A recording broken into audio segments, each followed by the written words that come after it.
Vamos orar e vamos dar início aqui à nossa EBD da parte da manhã, a qual estamos estudando um pouco de história, né? História dos batistas, mas sempre olhando para a nossa confissão de fé e a prática delas.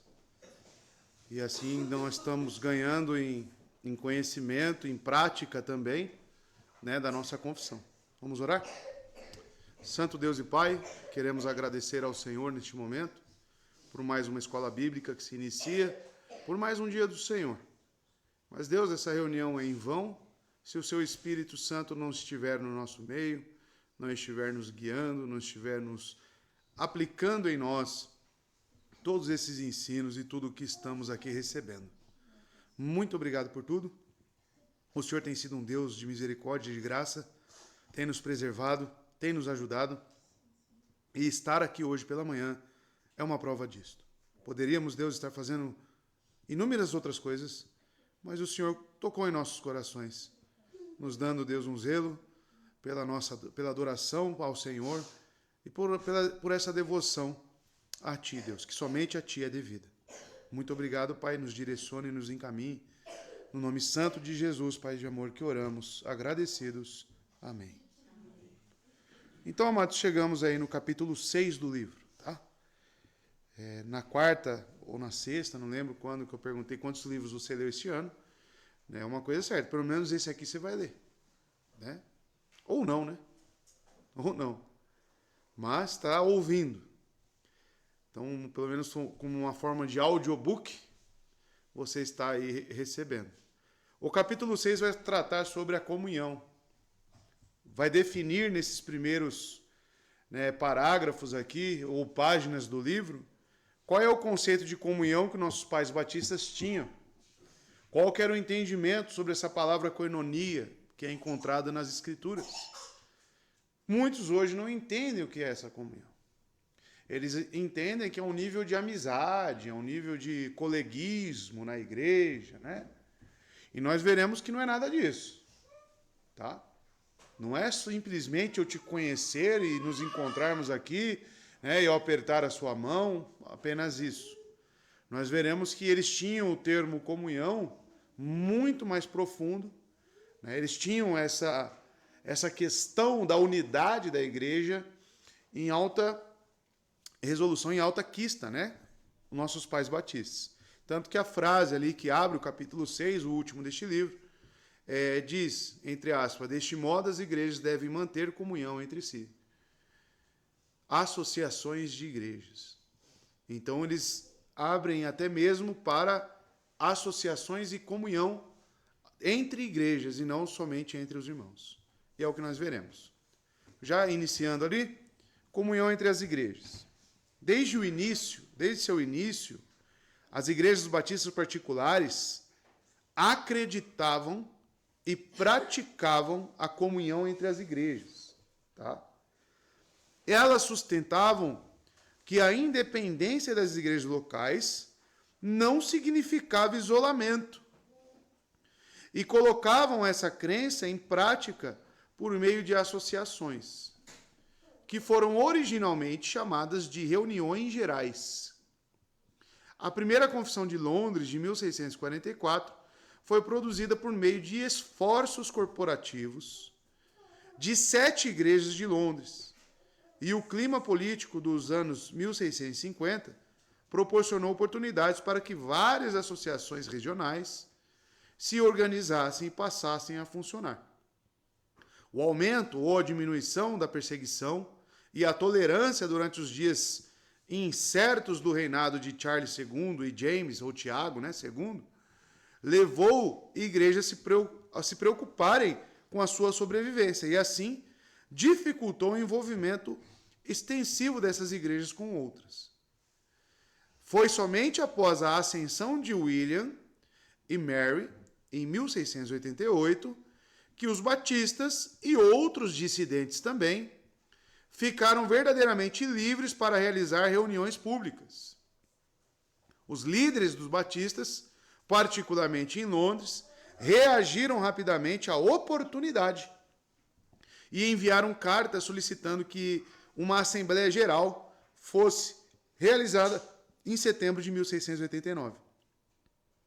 Naquela reunião, eles endossaram publicamente o documento que tem sido chamado de Confissão da Assembleia ou a Segunda Confissão de Londres, ou a Confissão de Fé Batista de 1689.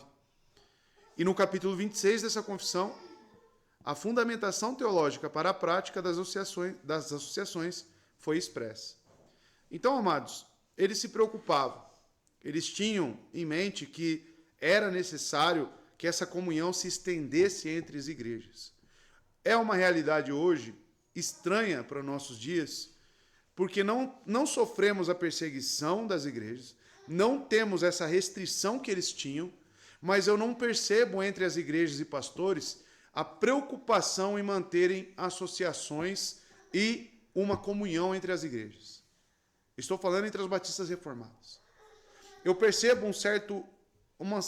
um isolamento, e isso devido muito também, eu acredito, que essas igrejas têm receios, né, tanto doutrinários, e nós temos que tomar cuidado com isso, irmãos.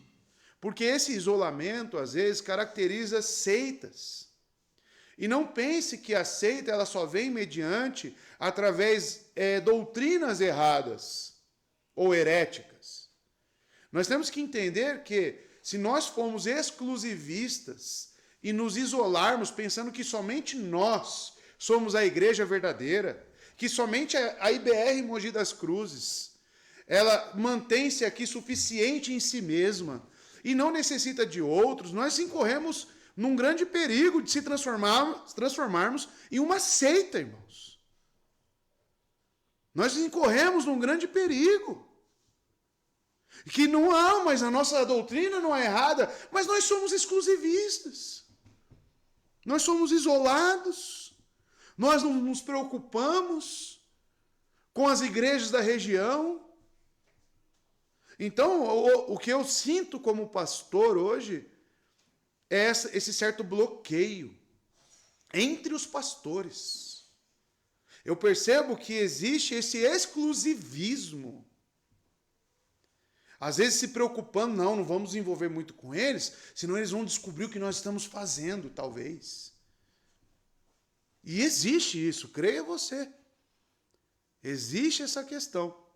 E nós percebemos que naquela época, no século XVII, é justamente o contrário.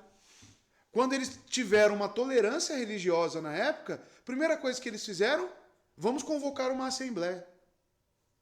E ali foi ratificada a confissão de fé que serviria para as igrejas. Então eles se preocupam com as igrejas em geral. Ah, mas nós participamos lá da convenção, né, batista, tanto a nível nacional quanto, né, aqui do Sudeste. Mas é algo muito embrionário. E eu vejo a dificuldade, né, desses pastores que estão encabeçando essas associações, a dificuldade realmente de trazer uma união mais prática e não apenas teórica. Porque hoje, em suma, eu só estou num grupo da associação. O que essas outras igrejas trazem de benefícios, digamos, para nós aqui na prática? O que eles estão sabendo sobre os nossos problemas? E pergunto, e até mesmo orando por nós. Quem estão orando por nós? Entende? Então, na prática, essas associações, eu pergunto, estão funcionando? Ou é apenas, né, mais um movimento, mais um título, mais um grupo? Então, a comunhão que era tida pelos pais batistas, elas iam mais profundo do que isso que nós vemos hoje. E isso traz um reflexo para também o conceito, talvez, que as pessoas individualmente têm de comunhão. Porque aí vai refletir no todo. Porque se eu tenho dificuldade na comunhão com os irmãos aqui, a qual eu vejo nas reuniões, como que eu vou ampliar isso para igrejas? Isso é um reflexo o quê? Do entendimento individual, tanto de pastores quanto dos membros, do que realmente é a comunhão. É um reflexo. Porque não tem se visto nas igrejas a verdadeira comunhão, irmãos. Não tem. Não adianta você falar para mim que Ah, nós somos, né? As pessoas já vieram aqui, elogiaram, não, eu fui em outras igrejas, né? E eu não vi a comunhão que vocês têm, mas a nossa comunhão aqui é muito fraca, irmãos. É muito fraca, eu digo com todas as letras. Isso nem de perto se assemelha à comunhão bíblica. Nem de perto. Estamos tentando, estamos buscando, mas nem de perto. Tá? As pessoas nem ao menos buscam aconselhamento pastoral. Tem uma grande... É de hoje que eu falo isso? Eu pergunto a você, qual foi a última vez que você buscou um aconselhamento pastoral? Isso é um reflexo da sua mentalidade e de como que você vive essa comunhão, essa troca, esse edificar uns aos outros. Tá? Isso é um reflexo de como nós temos enxergado a comunhão. Então vamos ver aqui como é que eles enxergavam isso. Né? Aí vai citar aqui 2 parágrafos da nossa confissão, o capítulo 26, primeiramente, onde diz, cada igreja, o capítulo 26 fala sobre a igreja, tá, irmãos? Cada igreja e todos os seus membros devem orar continuamente pelo bem e prosperidade de todas as igrejas de Cristo. Em todos os lugares, todos devem, em todas as ocasiões, promover isso. Lá no grupo de oração, quando eu coloco pelo reino, quem são as expressões do reino de Cristo aqui na terra? As igrejas. Então é para que você ore pelos eleitos de Deus. É para que você ore pelas igrejas, pelos pastores, para que você ore para o avanço deste reino. Tá? Por isso que eu coloquei pelo reino. E é o que está na nossa confissão. Nós confessamos isso. Então, em todos os lugares, todos devem, em todas as ocasiões, promover isso. Exercendo as suas posições e chamados no exercício de seus dons e graças. Deste modo, as igrejas, quando pela providência de Deus, são estabelecidas próximas umas das outras. Olha a palavra que coloca a confissão. Devem. Não é opcional. Devem aproveitar a oportunidade e benefício disso, mantendo comunhão entre si, para a sua paz, crescimento em amor e edificação mútua. Tá? Então, amados, a confissão diz para nós claramente que devemos buscar isso. Devemos. Devemos nos preocupar com outras igrejas. Devemos buscar estar próximos deles. Tá? E isso, inclusive, igrejas que talvez não professem a mesma fé que nós, seja uma igreja imperfeita, mas que careça das nossas orações. E que, de certa forma, dentro das nossas capacidades e providência, né, que Deus coloca aqui na confissão, né, providência de Deus. Então, conforme isso for possível, nós ajudarmos essas igrejas. Quantas igrejas nós poderemos estar ajudando, talvez, com material doutrinário ou com ensinos? Né? Então tem muito a ser feito. Mas ao passo nós vemos que poucos se interessam pelo reino. E isso é preocupante. Tá? Nós poderíamos estar ajudando outras igrejas.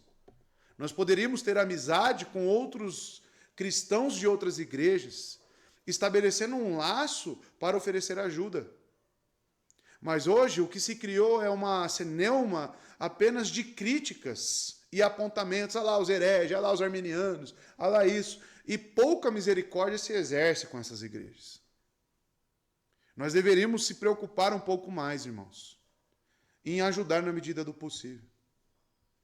Ah, meu pai e minha mãe estão numa igreja herege, mas o quanto que você tem se preocupado? Primeiro, orando, e segundo, propondo algum estudo que não seja agressivo e orgulhoso da sua parte, mas que seja de forma amorosa e misericordiosa a mostrar as Escrituras com muita paciência e calma. Por isso que não se tem comunhão entre as igrejas. Porque hoje nós estamos prontos a apontar. Hoje nós estamos prontos a brigar, a entrar em debates e não a estender a mão. Também outro capítulo, é o 15, do mesmo parágrafo 15, né?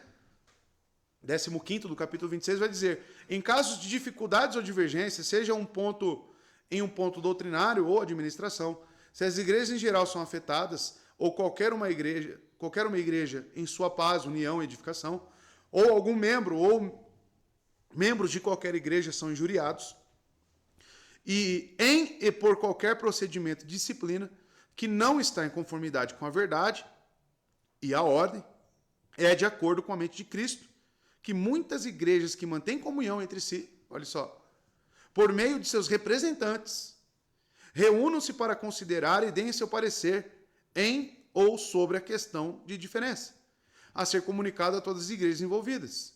No entanto, esses representantes reunidos em assembleia não são investidos de qualquer poder eclesiástico, propriamente dito, ou de qualquer poder eclesiástico, ou de quaisquer jurisdição sobre as próprias igrejas para exercer quaisquer disciplinas sobre quaisquer igrejas ou pessoas, ou impor a sua determinação sobre as igrejas ou oficiais. Porque nós temos que sempre ter o cuidado de preservar a independência da igreja. Mas veja que o parágrafo 15º do capítulo 26 fala sobre a ajuda em problemas e crises de outras igrejas, enviando representantes. Então nós devemos fazer uso disso, tá? Se a igreja incorre algum problema onde nós estamos conseguindo chegar num denominador comum, vamos pedir uma opinião de fora, né? Ou nós podemos ir.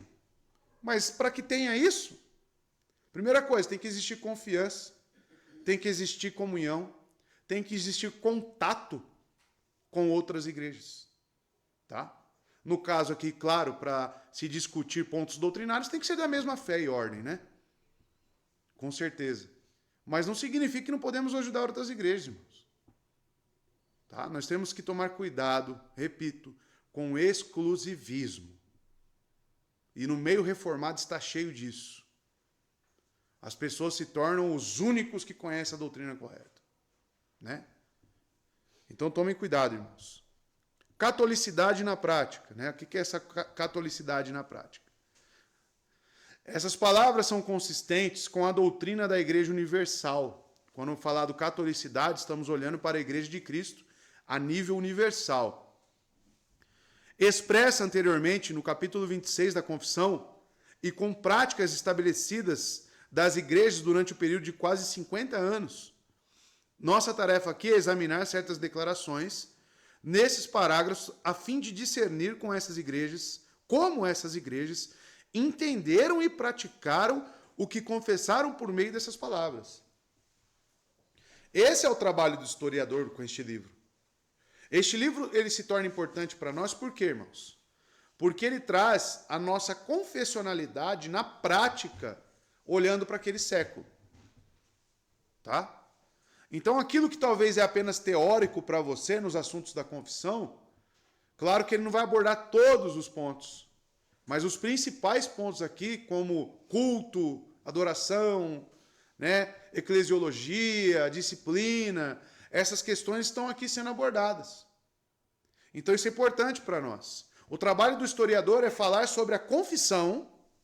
Então esse livro é um livro confessional, tá? Batista, e que fala para nós como que na prática a teoria se transforma, né, em vivência. E agora nós estamos vendo essa questão da comunhão, à luz deste capítulo 26. A catolicidade das verdadeiras igrejas é reconhecida na primeira parte do parágrafo 14, quando é enfatizada a participação que todas as igrejas verdadeiras têm no corpo universal de Cristo. E isso é algo que nós devemos pensar, né? Como que nós podemos olhar para as igrejas de fora, aqui de Mogi das Cruzes, e quais são igrejas que são de Cristo, porém imperfeitas? Que nós podemos, em certos níveis, nos associar. Quais são elas? Por que não temos feito? Provavelmente você conhece pessoas que estão em igrejas. Você conhece N cristãos. Essa igreja que essas pessoas estão frequentando são sinagogas de Satanás? Ou é uma igreja cristã, porém com erros? Que podem, talvez, serem corrigidos. E talvez nós podemos ajudá-los. Então, pensar um pouco nessa Igreja Universal de Cristo traz para nós alguns paradigmas que precisam ser quebrados. precisam ser quebrados. Mas na última parte do parágrafo é apresentada uma avaliação realista acerca das relações entre as igrejas. Há certas igrejas que são estabelecidas pela providência de Deus, de modo que eles têm responsabilidades especiais umas com as outras. Portanto, elas devem aproveitar a oportunidade e benefício disso para manter comunhão entre si. Os batistas confessaram que há uma obrigação das igrejas que estão próximas umas das outras, do ponto de vista geográfico, de manter a comunhão entre si. O assunto não é de conveniência, mas de dever. Porque está lá, devem, né? É dever. Por exemplo, nós temos, né, os presbiterianos como os nossos irmãos. Temos diferenças doutrinárias? Temos. Vamos corrigir o pedobatismo deles? Muito difícil. Não vai, porque está na confissão deles. Mas teria problema para os irmãos, por exemplo, trazer um presbiteriano para pregar aqui, num domingo? Para você teria problema quanto a isso? Que não seja, claro, assuntos, né, da aliança deles, né? Mas são nossos irmãos? Poderiam nos auxiliar? Eu ir lá numa igreja presbiteriana pregar, caso eles necessitem, teria algum problema quanto a isso? Entenderam? Mas talvez alguns tenham preconceito quanto a isso. Não, um pedobatista. E aí, Flávio? Né? Vim aqui um presbiteriano pregar e ouvir e acatar as palavras, né? Então, nós temos que tomar cuidado com isso, com esse exclusivismo, que às vezes está intrínseco em nós. Tá? Tomar cuidado. Porque Cristo, amados, pense no reino de Cristo. Pense na amplitude do reino de Cristo. Né? Pense em quantas igrejinhas que está cheio de erros teológicos, mas é uma igreja dele amada, preservada e cuidada por ele. E que ele exerce longanimidade com essas igrejas. Não tem? E você querendo ser aí o justiceiro, ser maior do que Cristo nessas questões. Nós temos que ter equilíbrio, irmãos. Temos que ter. Seguindo, neste ponto, uma investigação sobre o significado da palavra comunhão, olha lá, é essencial para uma compreensão da eclesiologia confessada pelos batistas particulares. Então, todo entendimento sobre esses parágrafos que vimos no capítulo 26 tem que partir de um entendimento correto da palavra comunhão. E talvez a sua definição de comunhão, ela precise ser redefinida. Tá? Redefinida. Não estou falando o conceito bíblico, estou falando do seu conceito. Se não for bíblico, precisa ser redefinido. Então, o nosso método consistirá em investigar seu uso na literatura eclesiológica daquela época e substanciar essa prática a partir de exemplos encontrados nos livros de registro das igrejas. Viu como o historiador faz um trabalho técnico, prático para nós? Tá? Ele busca os registros das igrejas para ver como que eles lidavam com um assunto comunhão. Então, o significado de comunhão, no capítulo 26, parágrafo 14 e 15 da Confissão Batista, né, CFB 1689, então o dicionário de inglês Oxford fornece várias definições da palavra, que parecem ter sido usadas no final do século XVII. Tá? Esse é um dicionário antigo. Tá? A língua inglesa já era formulada. A língua inglesa já tinha uma gramática por detrás dela. Tá? Então eles partiam de uma definição que era de comum acordo na língua inglesa daquela época. Então vamos lá. Entre elas estão, primeiro, aqui são definições da palavra comunhão. Primeira definição, segundo esse dicionário inglês Oxford: compartilhar ou manter em comum, participação. Tá? Então, compartilhar ou manter em comum, ou participação. Segundo, companheirismo. Associação em ações ou relações. Relação espiritual. Tá? Esses números são as referências do dicionário. Terceiro, companheirismo. De novo, companheirismo. Ou relações mútuas entre membros de uma mesma igreja, ou de congregações que se reconhecem mutuamente como ramos da Igreja Católica.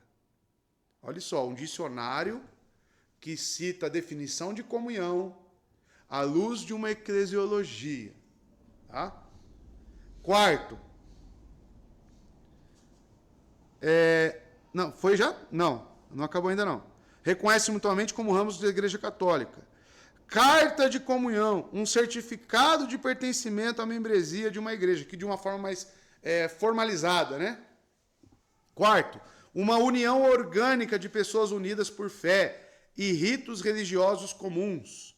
Uma igreja ou denominação, uma congregação organizada que professa a mesma fé. Ao examinarmos o uso da palavra comunhão pelos batistas, será possível determinar qual desses significados foi pretendido nas declarações da confissão. Tá? Então veja, o historiador ele parte de uma definição da palavra no contexto da época, segundo o dicionário que era utilizado, para que ele tenha luz agora na prática de como eles enxergavam a comunhão. Porque esta definição que eles tinham em mente de comunhão é a que deve ser observada na confissão de fé, porque eles escreveram. Tá? Aí o nosso desafio é olhar para essa definição e ver se é o conceito bíblico correto para seguirmos. Então vamos lá, comunhão na confissão de fé. A palavra comunhão aparece 11 vezes em 6 capítulos diferentes da confissão. Então nossos pais batistas colocaram 11 vezes em 6 capítulos a palavra comunhão. Tá? Primeiro ali, você vê que é sobre Deus e a Santíssima Trindade, a primeira vez. Sobre a criação também uma vez. Sobre a queda do homem e o pecado e o castigo deste também, aparece. Sobre a igreja, aparece 2. Sobre a comunhão dos santos, aparece 4. E sobre a ceia do Senhor, que estamos estudando inclusive aqui à noite, aparece 2 vezes. Todas as 3 primeiras ocorrências, tá? Estão relacionadas à comunhão pessoal com Deus. E é declarado que a doutrina da Trindade é o fundamento de toda a comunhão com Deus. O primeiro homem e a primeira mulher foram felizes em sua comunhão original com Deus. E devido à queda, eles perderam o quê? Justamente essa comunhão. E em cada um desses casos, a palavra comunhão se relaciona a uma relação pessoal, mútua e profunda. Então veja, a aparição do termo comunhão, primeiramente na confissão, ela está relacionada à comunhão que existe entre os 3 seres da Trindade. E como que é essa comunhão entre Deus Pai, Deus Filho e Deus Espírito? Como que é esta comunhão entre eles? Qual é a profundidade da comunhão entre a Trindade? Qual era o nível de comunhão que o homem, Adão, antes da queda, tinha com Deus? Porque foi perdida o quê quando a desobediência entrou? A comunhão. Então veja, olha os parâmetros para que nós possamos formular o conceito comunhão na nossa mente. Nós vemos em Gênesis que Adão falava livremente com Deus. Era um contato mútuo, era um contato, uma dependência. Deus passeava, andava pelo jardim. E hoje, né? Como que temos esta questão para nós? Ela denota um verdadeiro e profundo companheirismo e participação. Nisso talvez seja possível ver um reflexo dos 2 primeiros significados atribuídos à comunhão no dicionário inglês de Oxford. Porém, em um nível teológico mais profundo, claro. Então aqui nós já estamos num caminho, com a ajuda do historiador, né, para definir como que os nossos pais batistas do século XVII enxergavam a comunhão. Tá? Capítulo 27 da Confissão de Fé. Então, em outras ocorrências, estão todas relacionadas à eclesiologia. O capítulo 27 da Segunda Confissão de Londres, a nós, de 1689, intitulado Sobre a Comunhão dos Santos, diz o seguinte, lá no primeiro parágrafo: todos os santos são unidos a Jesus Cristo, seu cabeça, pelo seu Espírito e pela fé. Embora isso não os torne uma só pessoa com ele. Tem, a palavra lá, tem comunhão com ele em suas graças, sofrimentos, morte, ressurreição e glória, e estando unidos uns aos outros em amor. Tem comunhão com os mesmos dons e graças, e são obrigados ao cumprimento de tais deveres públicos e privados, de uma forma ordenada, assim como contribuírem para o seu bem mútuo, tanto no homem interior quanto no exterior. Tá? Aqui é sobre a comunhão da igreja. Então perceba, o que Cristo diz nos evangelhos, principalmente quando ele promete a vinda do Espírito Santo? Ele diz: eu vou, mas não vos deixarei sós. Tá? E quem ele diz que viria? Ele diz que ele e o Pai habitariam nos crentes. Ele e o Pai. Claro que na forma do Espírito. Ou seja, a comunhão entre a Trindade é tão profunda que se eu tenho Espírito, eu tenho o próprio Deus em mim. Se eu tenho Espírito, eu tenho o próprio Cristo em mim. Um está para o outro, porque eles compartilham a mesma substância e essência. O tanto que Deus é amor, assim Cristo também é amor. E o Espírito também é amor. E quem habita em nós? O próprio Espírito. Então, logo, a minha comunhão é o reflexo desta comunhão. A minha atitude para com a igreja, os salvos de Deus, os eleitos, é a mesma que houve em Cristo. Por quê? Porque o Espírito habita em mim. E nós vimos isso na pregação de Colossenses. Que o vínculo perfeito, o elo perfeito é o amor. Então a comunhão está para a comunhão entre a Trindade. E isso habita em mim, como um salvo. Como um salvo, tá? Então veja, o segundo parágrafo do capítulo 27 vai dizer: os santos, por meio da profissão de fé, são obrigados a manter uma santa associação e comunhão no culto de Deus e na realização de outros serviços espirituais. Por que a confissão coloca que é obrigatório isso? É para forçar? Não é essa a questão da confissão. É justamente pelo que ele disse no parágrafo 1º. Que nós somos unidos a ele e as nossas obrigações para com as coisas espirituais que envolvem os seus eleitos é uma resultante o quê? Da própria salvação. Logo, quem não quer participar desta comunhão, quem não tem desejos por esta comunhão, é muito difícil dizer que é salvo. É muito difícil dizer que você é salvo. Se te falta o amor para a igreja de Cristo, se te falta o amor para com os eleitos de Deus, se te falta o amor para o próprio Deus, que tipo de salvação é essa? Sendo que Deus é amor. Se o Espírito Santo está em você, você tem o vínculo perfeito, o elo perfeito. Agora, se ele não está, você não tem. E aí você é desobrigado à luz da confissão. Aí você não tem obrigação. Porque esta confissão é para aqueles que têm o vínculo perfeito do amor. Tá? Então quem não assistiu à pregação de quarta-feira, deve assistir. Tá? É importantíssimo. Então veja, são obrigados a manter uma santa associação e comunhão no culto de Deus e na realização de outros serviços espirituais, que tendem sua mútua edificação, como também no alívio de uns aos outros em coisas materiais, de acordo com as suas diversas capacidades e necessidades. A sua presença, então, na igreja, ela é essencial. Você estar na igreja e ter compromisso com isso não é opcional. Não é opcional. em conformidade com a norma do Evangelho. Isso é norma do Evangelho. Embora essa comunhão deve ser exercida especialmente no âmbito familiar, claro, e depois, né, e das igrejas. Ainda assim, conforme Deus oferecer a oportunidade, deve ser estendida a toda a família da fé. Então veja, ele coloca essa comunhão tem que ser originária no seu lar, tá? E também estender para as igrejas e para os domésticos da fé.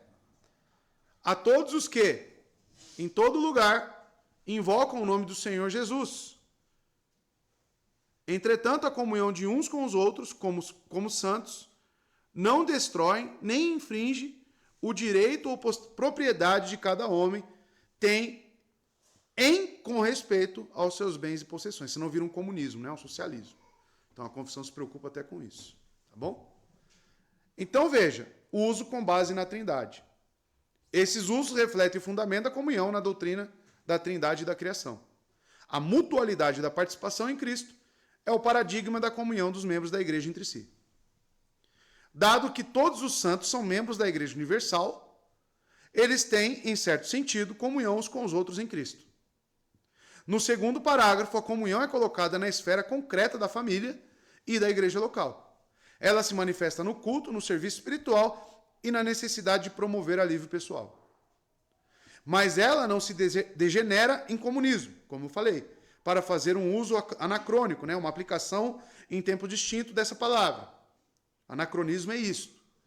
E é interessante notar que essas obrigações são especificamente estabelecidas em esferas formais, a saber, a família e a igreja. Então, o que é importante para nós, para definir o termo comunhão? Que ainda estamos definindo isso. Primeiro ponto, pense na Trindade. Para você entender comunhão, pense na Trindade. Segundo ponto, você como eleito e salvo, isto habita em você. Correto? Depois, isso começa a ser visto principalmente na sua família. Como é que é os seus relacionamentos entre a sua família? Tem comunhão? Ou o seu lar vive em pé de guerra? Ou existe um muro entre o marido e a esposa? Ou existe individualismo dentro do próprio casamento? Existe comunhão? O seu lar já é a amostra. Deus já deu a família para mostrar se ela é uma representação, realmente. Por que é proibido o julgo desigual na Bíblia? Por quê? Não há comunhão entre a luz e as trevas. Não existe. O julgo desigual é justamente o que Deus não deseja. Porque o seu lar não representa o que ele é na Trindade. Não existe comunhão. E é incrível, tá? Que o reflexo de um julgo desigual, né, e nós temos na nossa igreja, e várias igrejas possuem isso, reflete aqui na vida do corpo. Porque não tem um parâmetro da comunhão no lar. Tá? Tem dificuldade de assimilação. Mas não significa que isso não pode ser obtido e aperfeiçoado aqui. Mas eu diria que uma pessoa que está em julgo desigual, ela precisa ainda mais da igreja do Senhor. Ela precisa ainda mais estar envolvida com as coisas do Senhor. Porque você não tem em casa o que você vai obter aqui. Tá? E o seu procedimento para com a igreja vai te trazer características espirituais que o seu marido não pode te dar. Estão entendendo o que eu estou querendo dizer? Então, amados, a confissão de fé é clara. A família é o primeiro reflexo dessa comunhão. E isso é estendido, claro, para a igreja. Agora, percebam, quem que tem problema de comunhão, geralmente olhe para o lar dessa pessoa. Como que está? Está destruído, tem divisão, está em briga, tem alguma coisa acontecendo. Porque não tem conceito. Olha para a família, se é solteiro. Olha como que é os pais, é só briga, é só... Vai chegar aqui, vai ter dificuldade. Vai ter dificuldade. Mas quando nós somos salvos, nós somos chamados para a paz. Nós somos chamados justamente para desfrutar disso. E por mais que os meus parentes não tenham esse conceito, eu devo ter. Eu devo ter. Eu devo ser a pessoa que evita discussões tolas. Eu sou a pessoa que não vou ficar falando mal do meu pai, da minha mãe e dos meus irmãos, a maledicência. Eu sou a pessoa que vou buscar ser revestido deste novo homem. Para quê? Para que eu realmente tenha comunhão. Então, é muito sério essas questões aqui que nós estamos vendo. A confissão, ela é muito clara. E deixa isso explícito para nós. Capítulo 30. Sobre a ceia. A palavra ocorre 2 vezes no capítulo 30, sobre a ceia do Senhor. A primeira é encontrada em uma descrição da instituição da ceia, a qual declara que ela era para ser um vínculo e penhor de sua comunhão com ele e uns com os outros. Tá? Então, quando eu participo da ceia, o que eu estou sinalizando ali? Que eu tenho comunhão com Cristo e comunhão uns com os outros. Que eu estou com Cristo e Ele habita em mim, a Trindade habita em mim. Então o conceito de comunhão da Trindade está em mim. E isso tem um reflexo no que eu desempenho para com a igreja dele. Por isso que quem não está em comunhão com a igreja, quem não tem vivido isto com a igreja, deve participar da ceia? Não participa.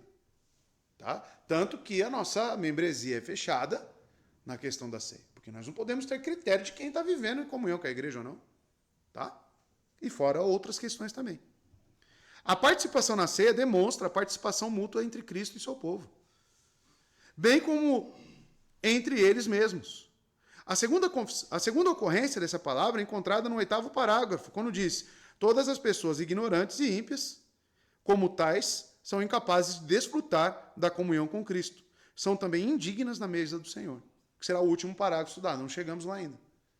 Hoje nós falaremos sobre as pessoas que são dignas de participar.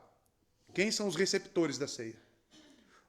Quando eu voltar de férias, nós veremos o 8º e último parágrafo, que fala sobre quem não deve participar da mesa. Então, nossa confissão ela já estabelece quem participa e quem não participa. Porque a própria ceia nas Escrituras determina isso. Tá? Participantes dignos e indignos.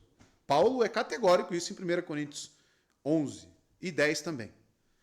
Ambos estes usos parecem refletir o sentido anterior da profunda mutualidade pessoal. Cristo e o seu povo têm um vínculo íntimo que se reflete na observância da mesa do Senhor. Então percebo que todas as aparições na confissão, que o historiador está citando aqui, têm o mesmo sentido na comunhão. Tem a mesma base. Tem a mesma essência.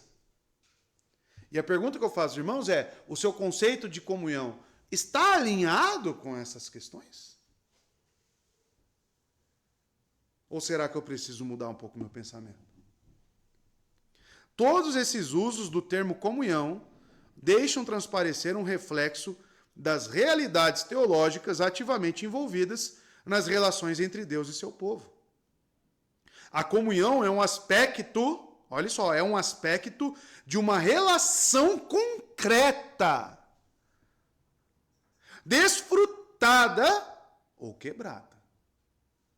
Se a sua comunhão com Deus está quebrada, como é que vai ser o reflexo aqui? Qual é que vai ser o aspecto dessa comunhão no todo? Vai refletir. Então veja, amados. Contudo, muito real. Em nenhum caso a palavra significa simplesmente compartilhar algo ou manter um companheirismo ocasional, né? E quando lemos a ocorrência dessa palavra no capítulo 26, o significado simples de compartilhar algo ou manter um companheirismo ocasional novamente parece inadequado. Porque é mais profundo do que isso. E a prática da comunhão entre as igrejas, como praticada pelos batistas particulares, não era simplesmente uma expressão de amizade cristã, mas era formal e estruturada. Tá? O contexto eclesiológico e teológico da confissão tende a levar alguém a atribuir outro sentido ao significado do termo comunhão, à medida que ele é usado para se referir às relações entre as igrejas. Será que o termo comunhão, que aparece nos parágrafos 14 e 15 do capítulo 26, poderia se referir a algo mais semelhante a uma união orgânica de pessoas unidas por fé e ritos religiosos comuns? Uma congregação organizada que professa a mesma fé, conforme a definição do dicionário? Por exemplo, amados, um pastor ontem postou assim, há 7 anos que eu não consigo sair somente com a minha esposa. Está lá em Portugal, inclusive. Os irmãos, 2 irmãzinhas falaram, hoje nós cuidamos dos seus filhos, pode ir lá. Vai lá tirar um tempo para vocês, vai num restaurante, vai jantar lá. Deixa os filhos aqui com a gente. Ou seja, a partir daquelas irmãzinhas, se preocupar, com o pastor, que é irmão também, para que eles tivessem um tempo ali de qualidade entre eles dois. Isso é uma expressão de comunhão. Tá? Só que não é só isso. É algo muito mais profundo e estruturado. E que, infelizmente, eu vejo que muitos hoje trocam isso por qualquer outra coisa. Né? Eu não vou ir, eu não quero. Não tem um envolvimento. Não tem um companheirismo. Não tem. É muito difícil. A vida na igreja tem sido cada vez mais difícil. Por quê? Porque lidamos com pessoas cada vez mais egoístas. Pessoas cada vez mais individualistas. Só que, porém, a pergunta que eu deixo é, a Trindade habita em você? O conceito de comunhão habita em você? Ou você tem feito vistas grossas para isso? Não, eu tenho uma relação. As pessoas ainda falam, não, eu tenho um relacionamento com Deus. Não falam isso? Eu faço a minha oração todo dia. Né? Eu e Deus estamos bem. Não se engane. Se você não está bem na comunhão da igreja, você não está bem com Deus. Não se engane. Se você não tem amor e vínculo com os salvos de Cristo, que vínculo é esse que você tem com aquele que salvou eles? É incoerente esse teu pensamento. É inconsistente esse teu pensamento. E você precisa enxergar isso, irmão. Você precisa ver isso. Pedro, tu me amas? Tem conceito comunhão nessas palavras de Cristo? Pedro, tu me amas? Apacenta, cuida, alimenta. Quem? Você mesmo? As minhas ovelhas. Mas isso ele falou porque ele seria um apóstolo. Será? Quantas vezes nós encontramos que as obras de caridade, que são as obras de amor, que são realmente as boas obras que se espera do crente, são citadas na Escritura? Quantas? Para crentes. Então, o termo comunhão em escritos eclesiológicos. Um exame de alguns usos contemporâneos do termo lança luz sobre a utilização nessa parte da confissão. Em 1681, Hansard Knollys, um dos signatários públicos da confissão de 1689, usou a palavra em seu livro. Né? Aí o Maurício nos ajuda. The word that now is and the word that is to come. Né? Ou seja, traduzindo, fica como, Maurício? O mundo que agora vem e o mundo que há de vir. Exato. Né? Então veja, em meio a uma discussão acerca do nosso dever de nos separarmos do mal no mundo, ele procurava dar conselhos àqueles que se encontravam em igrejas verdadeiras, tá? Mas defeituosas. E os exortava a não saírem da membresia de suas igrejas, argumentando a partir da atitude de Cristo para com as 7 igrejas em Apocalipse 2 e 3. Aí ele diz, Hansard Knollys, Cristo não culpou nenhum crente que fosse saudável em seus pensamentos e santos em suas condutas por manter comunhão com essas igrejas. Porque o que é? As exortações das igrejas em Apocalipse 2 e 3, ele fala, sai dessa igreja. Ele exorta o quê? Arrependimento, corrigir o que está acontecendo. Aí hoje os crentes fazem o quê? Estou numa igreja que é uma igreja de Cristo, porém cheia de defeitos. Eu vou e saio da igreja? Sem antes orar pelo pastor, me propor também a auxiliá-lo. Arrependimento. Então veja, Hansard Knowles, ele se preocupa com isso. Qual é a pessoa que você conhece, tá? Queria que você levantasse a mão agora, se você conhece. Quantos aqui conhecem uma pessoa que tem mais de 10 anos de membresia numa igreja? Quantos você conhece que tem mais de 15? Mais de 20? Uma, duas. Né? E você? Quantos anos você tem de membresia numa igreja? Qual o maior tempo que você ficou numa igreja? E isso vai se repetir várias vezes? Hoje, a maioria dos crentes, são poucos que levantaram a mão aqui, sobre esse quadro. Eles trocam de igreja como trocam de roupa. E isso demonstra o quê? Que não entendeu o que realmente é comunhão. Não entendeu. Então perceba, irmãos. Hansard Knowles, ele diz exatamente isso. Se a sua igreja é uma igreja verdadeira, não é uma sinagoga de Satanás, por que você vai sair dela? Por causa dos defeitos? Cristo nos abandona por causa dos defeitos? Ou ele manda nos arrependermos? Então, amados, veja, portanto, concluo que nenhum dos ministros ou membros de qualquer verdadeira igreja de Deus deve se separar da igreja, deixar sua congregação, se ausentar de qualquer parte da verdadeira adoração de Deus ou virar as costas para qualquer ordenança do Evangelho de Cristo nessa igreja, devido a ofensas contra qualquer membro ou ministro dela. Antes deve o quê? Segundo o pensamento de Hansard Knowles, procurar o quê? A paz. Procurar o quê? A resolução dessas diferenças. Knowles estava falando sobre para indivíduos que enfrentam certas situações difíceis nas igrejas locais. E o exortava a manter sua comunhão com suas igrejas enquanto ainda havia um vestígio de verdade ali. Nesse caso, o termo claramente significa mais do que companheirismo. Tá? Significa ser membro, significa ser parte. Ele não deveria deixar a membresia de suas igrejas rapidamente. Antes deveriam esperar para ver se, porventura, Cristo não reconduziria tal igreja a uma posição plenamente bíblica. Tá?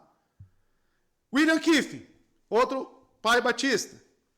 Outro importante subscritor da confissão, William Kiffin, também publicou um livro intitulado Um Discurso Sóbrio sobre o Direito de Comunhão entre as Igrejas. Essa foi a resposta muito aguardada a John Bunyan, que dizia a respeito da relação existente entre o batismo e a membresia da igreja. Bunyan foi o principal defensor daquela posição que veio a ser chamada de membresia aberta à igreja local, que não era comum na Inglaterra. Tá? John Bunyan, então, ele não associava o batismo como inserção à igreja de Cristo.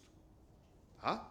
Logo, a ceia, ele achava que era para todos os salvos e todos aqueles que estavam ali e professavam a fé. Tá? É o que vai ser dito aqui pelo historiador. Essa posição argumentou que o batismo não tem nada a ver com a membresia da igreja. O evangelho, e não o batismo, é que estabelece a igreja e, portanto, a insistência no batismo para a membresia destrói a centralidade do evangelho na igreja. Kiffin, claro, se opondo a esse pensamento de Bunyan, ele escreveu, né, rebatendo uma resposta para defender a posição dos batistas londrinos, que insistiam que as escrituras ensinavam que o batismo era essencial para a membresia ordenada na igreja local. Tá? Então veja, ao descrever a prática da maioria das igrejas dissidentes, ele argumenta que seu princípio declarado é não admitir a entrada de ninguém que não tenha sido batizado para o companheirismo ou comunhão da igreja. Para Kiffin, comunhão implica em uma união formal. Tá?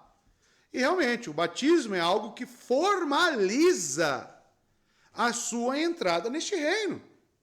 E é uma ordenança bíblica. Nós não podemos levar a ordenança de Cristo quanto ao batismo como algo leviano, né? Como algo não necessário. Hercules Collins. Uma posição semelhante pode ser encontrada na obra de Collins. escrita em 1682. Algumas razões para a separação da igreja na Inglaterra. Aquela igreja nacional, né? Este livreto é um diálogo imaginário entre um conformista, tá? Um membro da igreja da Inglaterra, e um não conformista. Alguém que se separou da igreja da Inglaterra. Collins usa esse formato de diálogo para responder às reivindicações da igreja estatal, a legalidade exclusiva de todos os cidadãos do país. Eu fiquei pensando, já pensou uma igreja estatal hoje no Brasil? Como é que seria? O governo ditando, né? Como que seriam as coisas na igreja? E tem gente que acredita nisso, irmãos. Tem gente que acredita numa igreja estatal ainda hoje. Tá?